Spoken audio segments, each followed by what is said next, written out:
Hello again to another Agricolor React, and today we will be watching 6 types of tea, different tea types explained. And this is from Nyote's TV. And well, I can come up with a black tea, white tea, green tea, and red tea. That's 4. What's the other 2? So I was just gonna wonder. So let's just jump into and learn about the other 2 types of tea. Obviously there's herbal teas as well. Oops. Volume would be nice, isn't it? Did you know there are 6 different types of tea? Green tea and black tea are just 2, but what about the other 4? In this video, we're going to talk about the 6 different types of teas, how they are made, and what they taste like. This is an excerpt from our book Secrets of Green Tea, which you can get for free when you sign up for our newsletter at neoteas.com. This book is a 100-page compilation of everything we've learned after traveling around Japan and meeting with dozens of tea farmers. We'll talk about the benefits of green tea, how green tea is made, how to select the perfect tea, and how to prepare it. Wouldn't that be kind of like a one-way because it's just Before Japanese? we get started on our journey, it makes sense to answer one basic question. What is tea? Tea is more than just something you brew in your cup with hot water. It actually has a very specific definition. All true teas come from the same plant, Camellia sinensis. Camellia sinensis is an evergreen shrub native to southern China and India. It's been cultivated for the past 4,000 years as both a medicinal plant and as a social and cultural beverage. Hot drinks made from peppermint, rooibos, hibiscus, chamomile, and yerba mate are not actually teas, but rather tisanes, after the Greek word tisan, which literally translates to crushed barley. There are 6 main types of true teas: white tea, yellow tea, green tea, oolong tea, red tea, and dark tea. All 6 of these main types come from the Camellia sinensis plant. One of the common themes you will notice here is that oxidation can lead to big differences in the types of teas being produced. When the tea leaves are picked, they will begin to oxidize, which will change not only the color of the leaf, but the chemical makeup as well, as the catechins are converted into theaflavins and theorubicins. A tea farmer can manipulate this oxidation process depending on how they produce the tea,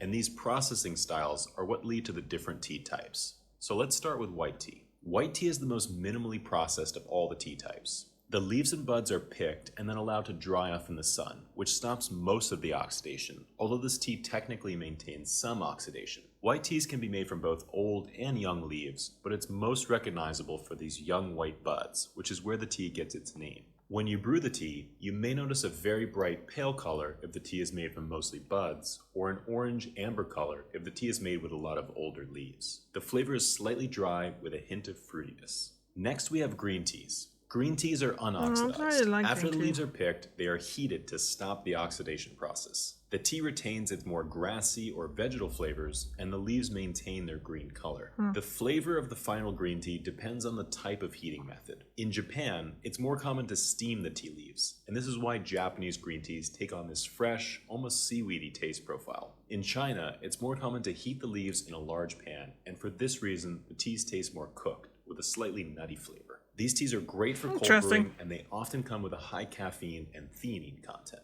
Caffeine and theanine work together in synergy to give you a long-lasting, calm alert energy throughout the day. Instead of getting a rapid jolt of energy and then a crash later on in the day, tea drinkers report having this long-lasting, smooth energy. If you want to try some of the best green teas we found during our travels around Japan, you can browse our selection at neoteas.com. So next we have yellow tea. This is the rarest of the 6 types of tea. It's similar to green tea, but with the extra step called the menhuan, or searing yellow. After the leaves have been pan-fired, they are wrapped in a cloth as the natural aromas of the leaves are sealed in. Apparently this softens the grassy taste that people normally associate with green teas, making it a unique category altogether. Because the grassiness has been mellowed out during the menhuan phase, the flavor of this tea is in between a green tea and a white tea. Next we have oolong tea. Oolong tea is partially oxidized, anywhere between 15 to 85% oxidation.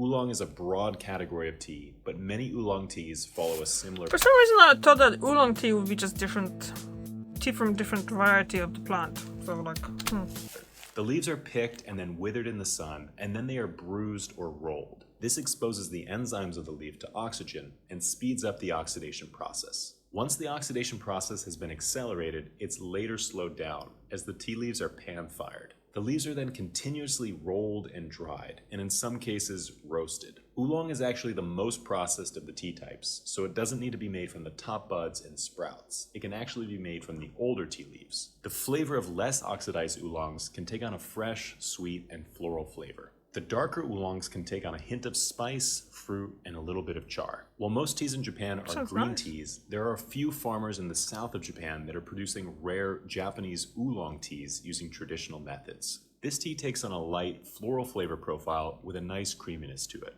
And if you want to try it, you can find it on our website, neoteas.com. Next, we have red tea. In Europe and North America, this tea is called black tea, but in much of Asia, it is referred to as red tea or hong cha, so as not to be confused with hei cha or dark tea. This tea is not heated after harvesting, but it's rather allowed to oxidize naturally, up to 90 to 95% oxidation. After the tea leaves are picked, they are either hand or machine rolled to accelerate the oxidation process. During the oxidation process, the tea trades these fresh, grassy notes for warmer notes of caramel or cooked fruit. The leaves turn a dark brown color and the liquor is a beautiful amber or ruby color. Before we get to the final tea on our list, it would really mean a lot to us if you could subscribe to our YouTube channel and like this video to see more tea videos in the future. Without further ado, let's get into dark tea. So this tea is also known as post-fermented tea. This includes the better-known pu'er tea, although the term pu'er technically refers to dark teas produced in the area of Yunnan, made from large leaf tea varieties. The broader category is hei cha, or dark tea. These teas are often pressed into cakes and stored for long periods of time to develop their flavors. These tea cakes were originally made to be transported long distances across China. As the leaves traveled through many different climates, they accumulated microorganisms that led to a natural fermentation. This natural fermentation is still replicated in the so-called raw pu'er teas, which are quite similar to green teas, but with a smoother and more mature flavor profile. Ripe pu'er tea undergoes an accelerated fermentation process called wo duoi, or wet piling, where the leaves are piled up and sprayed with water so they can ferment within a matter of weeks rather than years. This tea takes on a black color, almost like coffee, and has a much earthier flavor to it. If you'd like to learn more about tea, just click the link in the description and we'll send you our book, Secrets of Green Tea, absolutely free. We included just a few pages of information in this video, but when you get the book, you'll have access to all 100. You'll also get 10% off premium Japanese green tea and teaware at neoteas.com when you sign up. Thank you all so much for watching, and we look forward to teaching you more about tea. That was interesting. Don't. Why are you screaming at me? Yeah, so basically,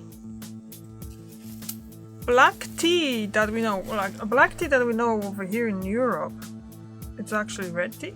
Interesting. Very interesting. Okay, so I learned something new. There's a yellow tea and oolong tea, and it's all the same tea, but still very, very interesting, isn't it? So yeah, I don't really have much to add except the fact that I do like tea, although I don't drink that much tea.